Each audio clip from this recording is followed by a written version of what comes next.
Lily Carter was 19, small-framed, with gentle hazel eyes that always looked a little tired. She worked evening shifts at a tiny bakery, earning just enough to afford a cramped apartment and instant noodles. Her life was simple and heavy, but she carried it with quiet grace. Her mother had passed away 2 years earlier, and her father had left long before that. She had no one, but she didn't complain. She believed that even the smallest kindness mattered. Yet life had not been kind to her in return. One afternoon, Lily finished her shift, her apron dusted with flour and her shoes worn thin. She walked home along Maple Street, her stomach aching from hunger.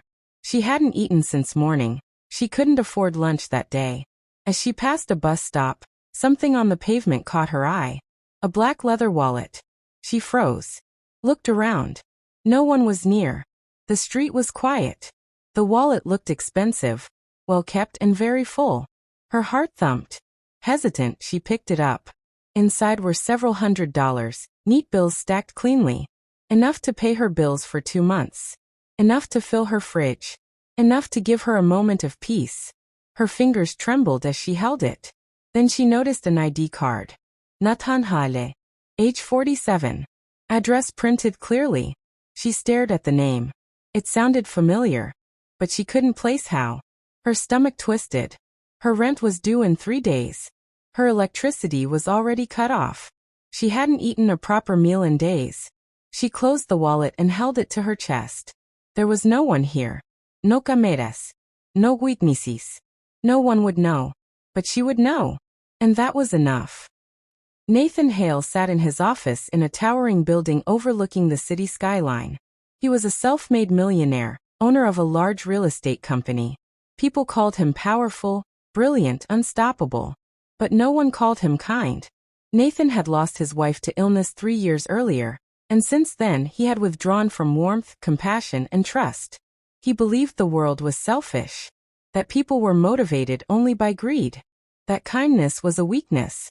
Earlier that day, he had dropped his wallet while stepping out of his car, too lost in thought to notice. Hours passed, and he had already canceled his cards, assuming whoever found it must have taken the money. Humanity always chooses selfishness, he muttered to himself. Little did he know, humanity had one more surprise left for him.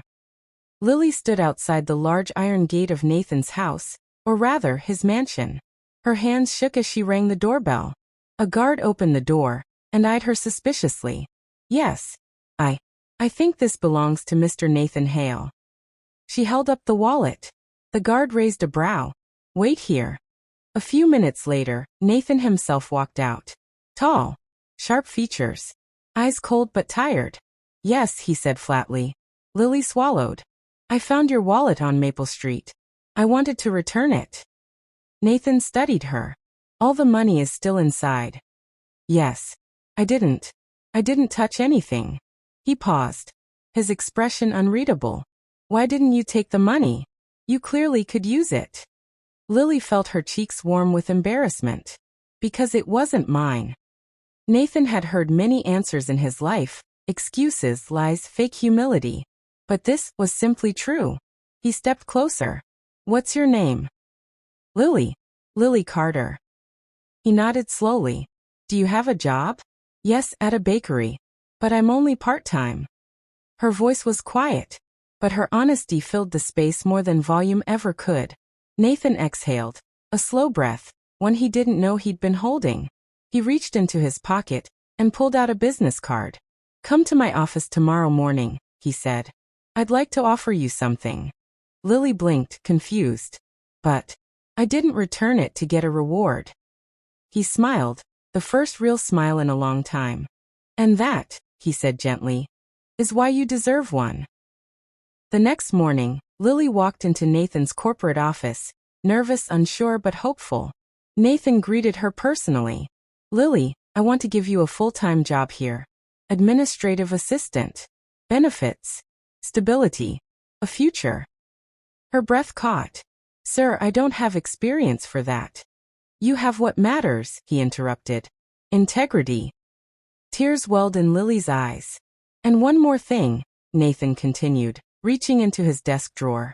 From it, he took out an envelope and handed it to her. Lily opened it slowly. Inside was a scholarship certificate.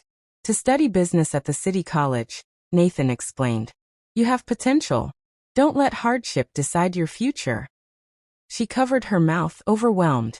Her knees almost buckled from relief, gratitude, and disbelief.